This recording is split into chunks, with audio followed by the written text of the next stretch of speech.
everybody? This is your boy Ced Banner, and this is my review of Rampage. So there's no really, real background to give on this film. If you were born in the 70s or 80s, you more than likely know about the classic video game Rampage, which was a game that was on Nintendo systems, and it was also in the arcade. But basically centered around three huge mutated animals destroying a city. A gator, a gorilla, and a wolf.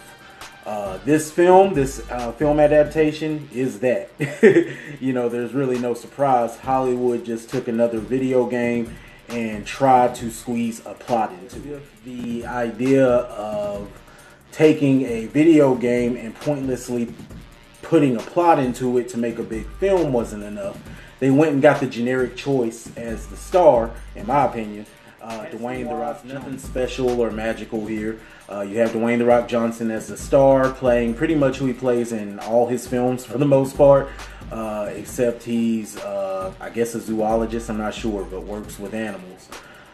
You have Jeffrey Dean Morgan, who is popular for several different villainous roles for the most part.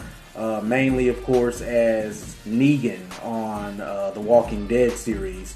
And in this film, he's pretty much a nicer version of Negan in a suit. That's really the plot for this film. As I said, you can definitely tell that some Hollywood writers got together and said, okay, how do we turn this game into a film? And they just concocted something. It's nothing groundbreaking, nothing even really interesting here, in my opinion. The plot is pretty simple. It's not a smart plot.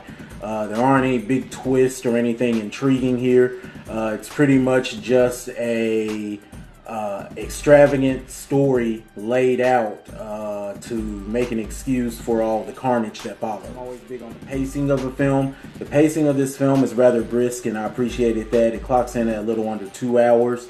Never really feels like it's going on too long, or never really drags. The action is pretty steady, and even when it stops or slows down, it doesn't last for long because, of course, only so much dialogue can be worked up in this film. Is the special effects team. I thought the special effects, once again, nothing groundbreaking, but it was very clean, very detailed. The CGI I thought was fairly superb, if that's a good way to describe it. It was good. It wasn't, the best, but it wasn't bad either. The destruction and carnage that happens is fairly realistic and, of course, over the top, but it's fun to watch, and that's pretty much what got me through this film, and probably is the case for most people. That's all I have to say about it. Yeah, not a lot of talking points for this kind of movie. So my rating for Rampage is a beautiful and loud pile of nothing. That's the best way I can describe it. Like I said, special effects are great. The action scenes, are fun to watch, especially if you're a fan of the monster flicks. They do a great job of getting that right, especially in the last act of the film, the final act. The alligator, I will say, is badass. I really appreciated how they did that. That made the film a little more interesting. That's all I got for that film. So, I got a little bit of a break here, about a 2-week break, I think, until the next review. And the next review I post will be for the main event that I've been waiting to watch and review for at least a decade. And I think most of the country and most of the world has been waiting to watch it, of course, Infinity Wars. So I'll be back in a couple of weeks with that review. But until then, hey.